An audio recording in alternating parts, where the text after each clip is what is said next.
14 years ago, this very week, I started a show called State of the League that I thought would be, well, a bit of a thing that I could talk about in interviews with jobs that I was applying for and something that could be a pretty cool hobby.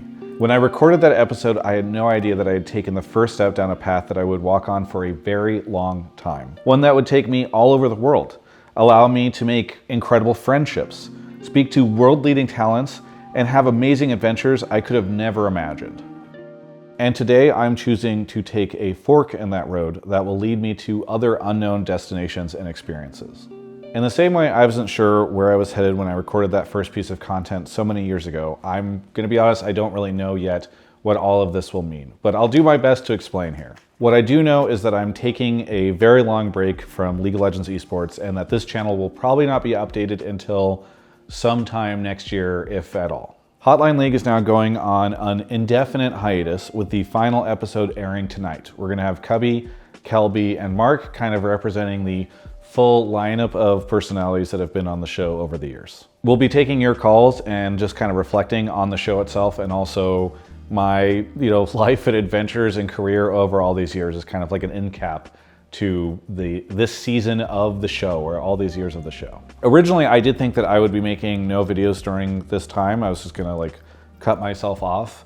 But I've thought about it for a while, and I think there are some things I would like to continue to do. One of them is the members only videos.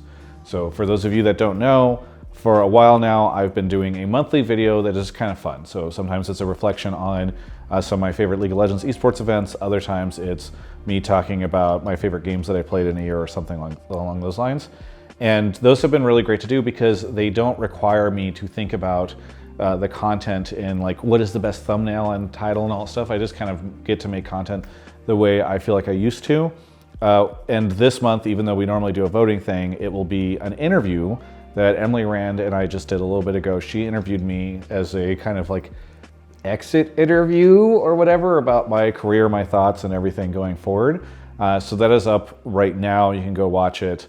And the point of all those videos is not necessarily to make a ton of money. It's just I can do this without really worrying about the weird YouTube algorithm stuff. It's just kind of a cool thing, and I want to thank all the members who've been a part of that for a long time. It's something I saw from Jenny Nicholson that she does, and I just think it's a really cool way to create content for the people, the small percentage of people who watch this channel for me instead of the access to players and everybody who I got. I'm surprised there are any of you, but apparently there are. In addition to that, I have a small Riftbound channel and a small Magic the Gathering channel that I have really enjoyed uploading to. It kind of, again, reminds me of the old days of just uploading some videos and seeing what people like and experimenting with content and getting subscribers and letting people kind of organically discover that stuff. But I will shout it out in this video for the people who want to continue to see some of my content. Those will probably be uploaded and updated sporadically. It'll just be something that I'm gonna do whenever I feel like making a video or I feel strongly about something. So I'm not gonna create any kind of strategic schedule or whatever, but those will also be linked below if you want to go take a look at those, again, if you are interested in those topics. So what is it that I'm really doing here? I would describe it as taking an extended sabbatical. So I will not be looking to work on stuff just for the sake of working or anything along those lines. I thankfully have had your support long enough that I can afford to do this and try to figure out some other stuff in my life, which I'll talk about shortly. But for the time being, no League of Legends esports coverage. And when or if I do come back to creating League of Legends esports content, it will be as a bit of a side project or a hobby. So in many ways, this is the end of an era. I will not be working full-time in League of Legends esports going forward, unless something dramatically changes. Never say never, but I do think that my days doing this are over. Why am I doing this? Well, the great news is, if you would like to, you'll be able to go read, if there's a Reddit thread about this, the comments there, the YouTube comments, the social media comments, etc., where everyone will tell you why I am doing this. Oh, it's because I'm bad, it's at my job, it's because I don't make any more money from this, it's because League of Legends is dead, it's whatever. So you don't need to hear from me because all these people will be filling in the blanks without watching this video. But if you would like my opinion on why I'm doing this, I have a list of different reasons that I've thought about over the period of time in which I have really considered the implications of me doing this and decided to move forward with it. And there are many, so here we go. One of the biggest things is that as I said, I've been doing this for 14 years. And during that time, I have never been out of work, which is a really great thing to be. I'm very lucky that that's the case. Most people don't get to have that. But it also means that there's never been a point in time where I am not actively involved in working. Even if I take like a vacation for a week or whatever, I am going to get notifications on my phone because some player has been traded or Riot has done something dumb, and I will immediately start thinking about it and start thinking about the content that I make around it or have an opinion or whatever. And I'm excited to just like not be doing that for a little bit because it is kind of exhausting over time. And it's also a situation where, because I have been considering myself as like a full-time League of Legends esports guy for so long, it has been very difficult for me to diversify into other projects. And I've made some attempts at doing that, but you kind of end up in this weird loop where whenever you're doing content in other spaces, at least I do this, it's like, well, maybe this should just be a League of Legends esports video, you know, or can I really do this when I haven't made a video about this other thing that is more relevant to what I'm doing? So I'm excited to like take the title of the, you know, full-time League job away from me so that I can guilt-free work on some other projects without thinking like, oh, I haven't uploaded a video in a while, I should be doing that instead. So that'll be really helpful. I would also be lying if I didn't say that the state of the esports industry is not playing a role in this. I think it would be very difficult for me to justify doing this, even if it's the healthier thing for me to do, if it felt like I was getting to do all these like really big projects and you know, there was a lot of opportunity financially or otherwise for myself like there was many years ago. There's just less sponsors and there's less views, and while those things seem like they're linked together, in a lot of ways they aren't. You know, it's actually not a situation, in my opinion, where sponsors have predominantly left because of viewership. I think that is the case in some places, but also you just hear things about like, oh, the many millions of dollars that this tech company had in their gaming marketing budget has now been reallocated towards investment in AI, you know, things like that. There's just not the same level of sponsorship in gaming and especially esports as there was before. And so it's easier for me to say like, hey, I don't get to do the cool Worlds Tour in 2025 that I did in 2022 because there's just not the same level of support there. And again, like viewership across League of Legends in North America has gone down, and it is harder for me to sustain the life that I would like to have in Los Angeles. And I'm not willing to live in another place where it is more affordable, even though maybe I should, in order to do this stuff. As an example of that, like I did not have a sponsor for MSI. I just reached into my own savings account and paid for, you know, the production that we did there and the travel, etc. That was also, I should say, this kind of leads me to another thing, the first time that I've ever accepted travel from Riot. So it's very commonplace in a lot of industries these days for media to get hotel situation from whoever they're working with. In the past, I didn't have to do that. This was the first time where it was like either cover MSI with a hotel that Riot provides very generously, or don't cover MSI. And so I did do that, but that also changes the nature of my relationship with Riot. Similarly, throughout my career, I didn't take money from teams, but I recently worked on Dual Land with FlyQuest. And so I think that, you know, these changes to the way in which I connect with the industry is also forcing me to feel as though, hey, like maybe the old model and the work that I was doing previously is no longer compatible with what I want to be doing going forward. While we're on the topic of unfortunate situations, I am kind of exhausted of being frustrated around a lot of the decision making in League esports. And I never want to become one of those like bitter people who just makes like negative video after negative video and just rails on how awful people are at, you know, some company, game publisher or whatever. And I don't think that Riot is awful or evil or anything, but I am tired of them bleeding the patient in order to cure the disease. I don't think that a lot of the decisions they have made have been helpful, even though I think they're like, well, we got to try something. So that's why we're going to move the LTA or LCS at the time to the week, or we're going to rebrand for this reason, or we're going to get tier 2. There's just been so many decisions that I think have really hindered the league, and I'm tired of talking about them and complaining about them. I think Mark has made some really great decisions, but I just think overall, like the league is in a really tough place, and I'm tired of feeling negative and frustrated about it. It's just not, It's not the type of content I want to focus on the majority of the time. I want to call out things that I think are important, but I can't keep looping through this feeling of being jaded and aggravated about all the decision making around this stuff. On a personal level, I have many things that I have been putting off over the last many years. One of which is I am a 36-year-old man who's single. I would like to maybe have my weekends back a little bit so that I can, you know, go out there, perhaps change that. I love living with Kobe, but I would like to not live with Kobe for the next decade of my life. And then I want to focus on some of the health stuff that I've let fade out in the last couple of years in particular. I want to explore some other passions. I have a backlog of video games that I need to catch up on.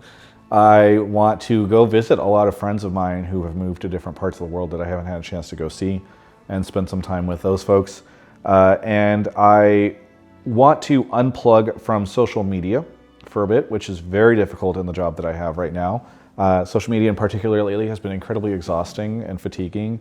And while I think it's important to stay plugged into different things that are happening around the world, I think it's also difficult whenever you have to go online to talk about certain things and then you just get exposed to a lot of unfortunate stuff. So I'm excited to not have to deal with that anymore. I also just want to expand my skill set a little bit, maybe consult on some other projects or work with some other teams. I've really enjoyed doing some stuff like that in the Magic world. I've gotten pretty close with Brandon Sanderson's crew and have gotten to chat with some of the folks over there about some of their projects that they're working on. So like, I think there are a lot of opportunities that I have not taken for myself because either I felt as though I couldn't do it from an ethics perspective in the previous role that I had. And I also thought that it was like a guilt thing, right? Like even when I did Dual Land, I had to miss, which was the FlyQuest tournament, I had to miss the LTA finals that weekend. And I felt a sense of guilt for being in that situation. And I want to be able to work on stuff without feeling guilty that I'm like not creating the content that you all tune in for. So I think overall it will just be good to go try these other things. And if anybody's watching this and has like some cool project that they feel like I'm a good fit for, I'd love to hear about it. I'll probably take a couple months of just trying to like not really assign myself too much work, but it would be fun to start taking some of the skill sets that I've gotten over the last many years of my career and apply them to some other areas. So that's a big thing. So if those are my reasons and all that is true, why not just like say goodbye completely? Well, originally when I started thinking about this, I had many iterations of it. I think initially I was like, oh, maybe I'll just leave content creation altogether. It's time for me to go get a 40-hour-a-week salary job and working some office or something. And I quickly realized that that was like not me. I don't think that's it. I also thought that this video, when I first conceptualized it, was that I would like leave League esports forever, at least doing content. And then a friend of mine was like, dude, Worlds is in North America next year. You're definitely gonna wanna do something like that. And even more recently, I went to MSI and I had such a good time and just was reminded how much I love League esports. You know, for the people online who might say like, oh, well, he lost his passion or something, it's just not true. I'm probably gonna go to LTA finals as a civilian, which will be fun. And I still love the space, so I still want to do stuff. I just don't want to hang up my hat completely. I kind of want to leave the door open because I think it's just too hard for me to leave this away forever, even if I have to like reconcile with the fact that I need to reallocate it within my life a little bit. Is this a sign that League of Legends esports is dead? Even Travis Gafford is getting out? I know that there's a chance, you know, first off, I'm not that important or pivotal to League of Legends esports, but I know that some people might comment that, or you know, there's a lot of doomers and this will just kind of feed that. I don't think that is the case. I think that based off my experience at MSI, I truly believe there are a lot of North American fans who want to care about League of Legends esports and who do. They're just not being served by the product that Riot is creating in North America. And again, I think Mark is doing a good job. In fact, some of the changes he's made, it's been cool to see them being picked up globally, right? Like the live patch situation, some of the ways that they make the broadcast a lot smoother, faster, and get into the games faster.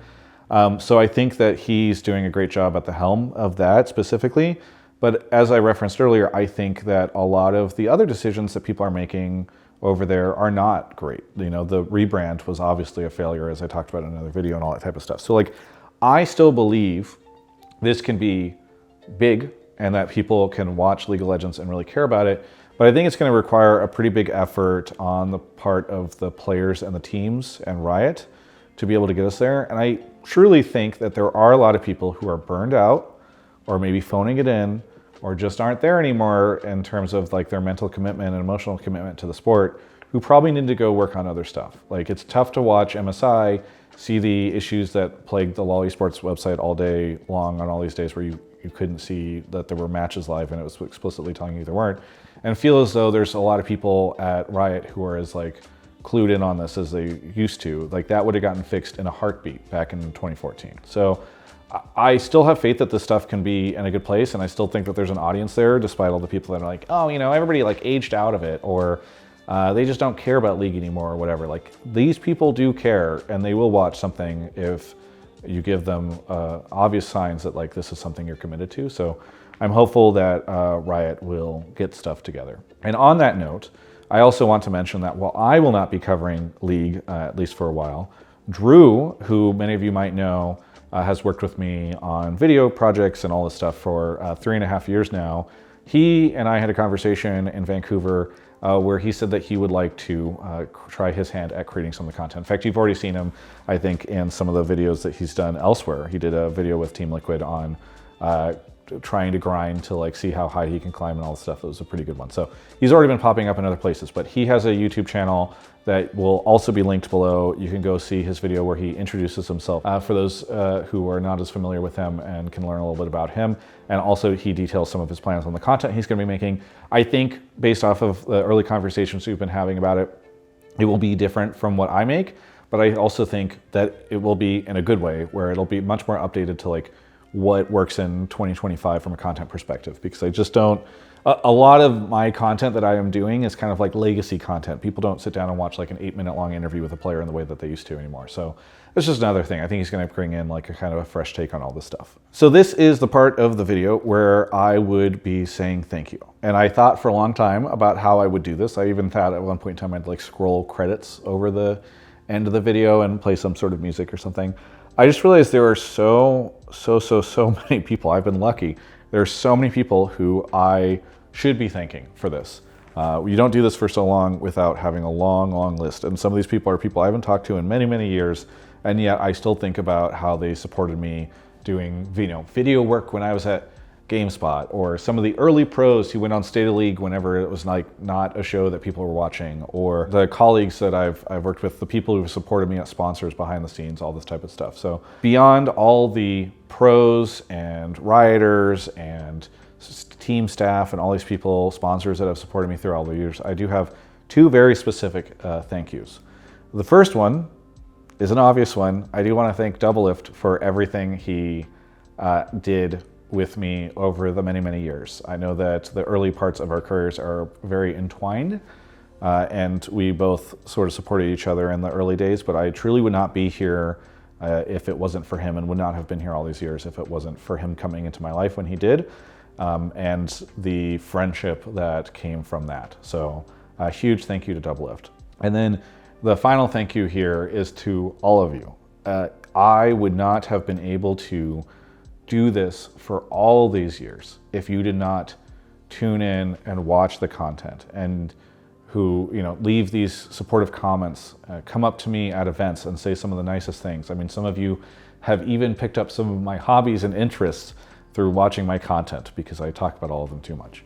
And so I just want to thank you all. Even this break that I'm afforded the ability to take while I figure out what I want to do with the rest of my life and redefine sort of my relationship with League esports, I have the privilege of being able to take that break and still pay rent and do all this stuff, because you have all supported my content throughout the years in so many different ways, either in some cases directly monetarily with support through direct contributions and Twitch subs and all these different things, but also sometimes in just giving me encouragement, because the internet can be a brutal place to be a content creator, especially these days. And if it wasn't for all of you, just showing so much support on my shows and my content, the comments, and especially the people that have come up to me in person, like at MSI, it's tough for me to leave, because I feel like I owe you all so much.